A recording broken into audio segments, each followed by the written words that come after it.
think part of that challenge is getting that same track then on the radio. I think nowadays hip hop has made it to a place where you can have hip hop tracks on commercial radio. In the UK, we'd be talking about Heart, Capital. We'd be talking about. I don't think we go so far as necessarily like a Magic, but a Kiss we'd be fine on. A Trace we'd be fine on. Gospel rap now.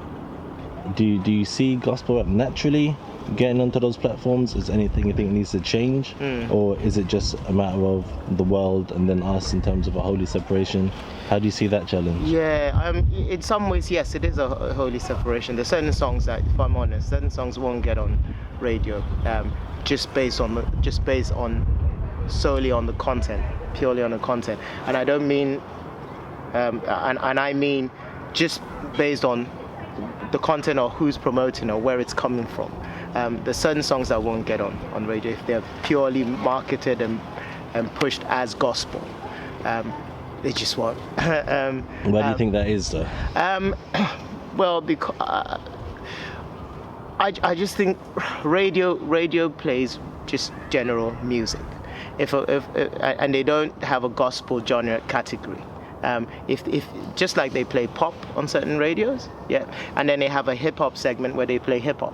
Unfortunately, we've categorized the gospel, as a music category, and so if they don't want to talk about Jesus in church or religion, then they won't play a music category called gospel.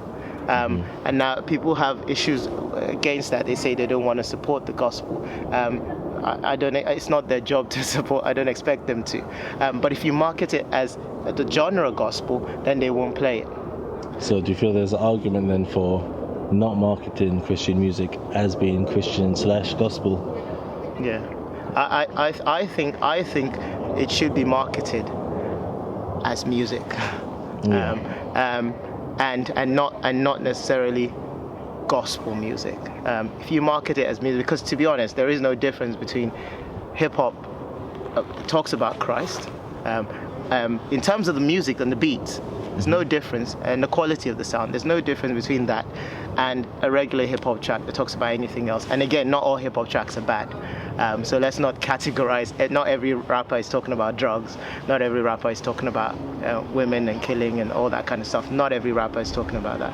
But if you market it as, okay, take a particular song from your album that addresses things that people can relate to, and then obviously your faith is going to bleed through that. Take that song and market it to a radio, to general radio. Not all of them will play it because sometimes it's too serious and too deep for them. But there are some who will be like, this guy is deep. This guy has something to say. Let's put him on the radio. But if you go, I'm a gospel rapper, I'm a Christian rapper, they might go, well, we don't play gospel music on this station. And once you do that, then it just shuts the door for that sort of music to come through. Do you know what I mean? So.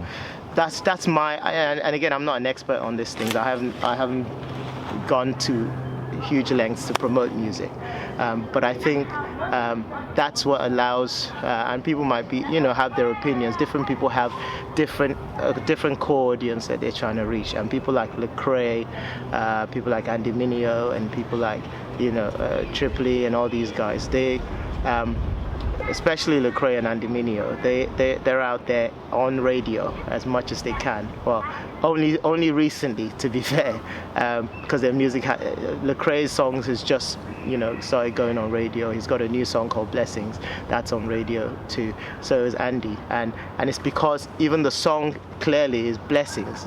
So it's about counting your blessings. But it's going on radio because people like positivity. People wanna wake up in the morning and be encouraged. They may not necessarily believe that Jesus Christ is the King of Kings and Lord of Lords. They may not believe that they need to be saved, but they want to wake up and be encouraged. There's not a single person that does not want that. But how you put it to them, and how you show them the need for salvation, is what's important. And I think sometimes we miss that. We just want to put it out there. And yes, we're unashamed. I'm not ashamed of the gospel of Christ because how does it say? I'm not unashamed of the gospel of Christ because it's the power of God unto salvation to those who believe.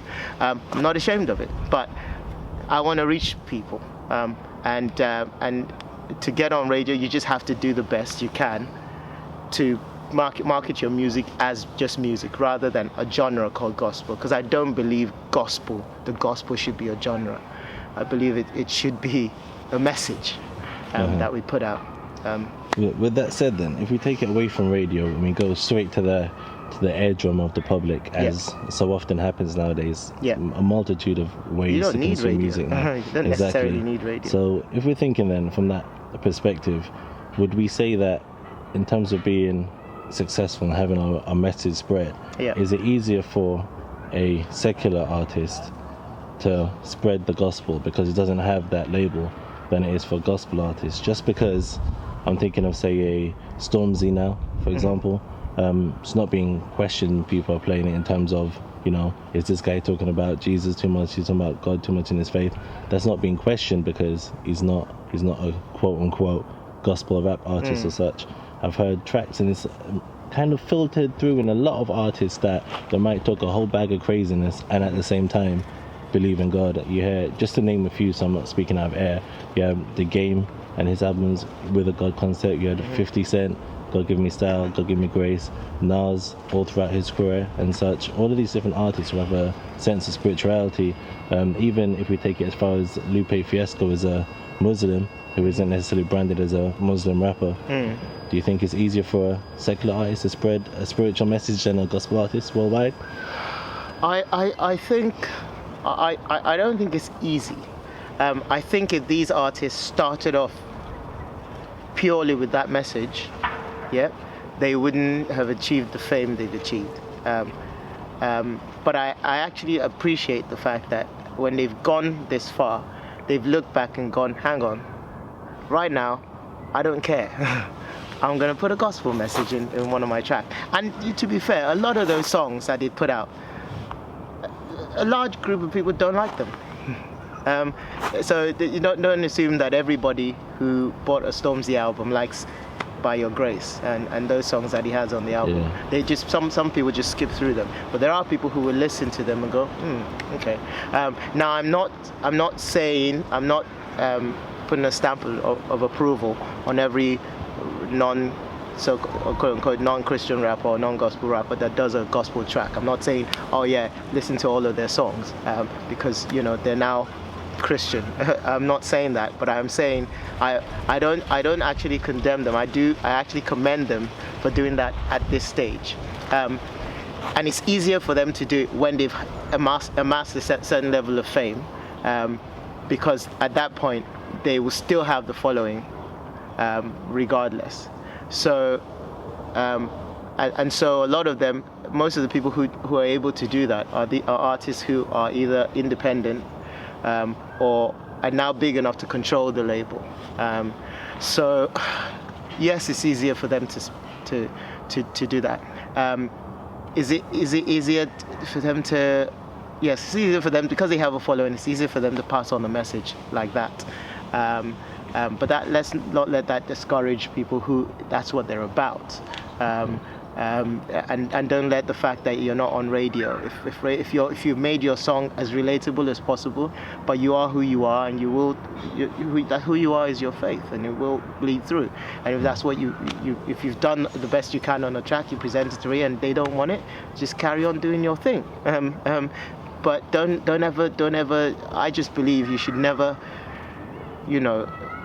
reduce your message or give up on what you think is right just because a few people don't appreciate it. I'll give you examples. There's a fella called I can't remember his name now. He's a conscious rapper. He's always been a conscious rapper. These guessing games. Give me something. Yeah. Tell me something, mate. He's done a few songs with Mary J. Blige back in the day. He's American. Q-Tip. No. Anyway, I'll remember later. I'll have to look at my phone to check it out. But he's he's always been like that, and he's always rapped. He's rapped with Mos Def and people like that who are strong. Talib Kweli. See, he's always been like that. He's never gone commercial. Never. earns a good living. He makes a decent amount of money. He supports the community and all that kind of stuff. He's not a Christian rapper, but he's definitely someone who's stuck to his guns since day one, and he's living off of his making living, and he's well known and quite popular. His songs don't go onto the charts ever, but he's making a living. There's another girl called Rhapsody, who's brand new now. I think she's been doing it for about 5 years. She's now signed to Rock Nation. She's another conscious rapper who talks about things that are going on, and they stuck to their guns. So it's not just Christian rappers that have the challenge of sticking to their message, and people who don't want to talk about what everyone is talking about, partying and all this kind of stuff, also have that challenge, because labels don't pick them up. Radio isn't crazy about them.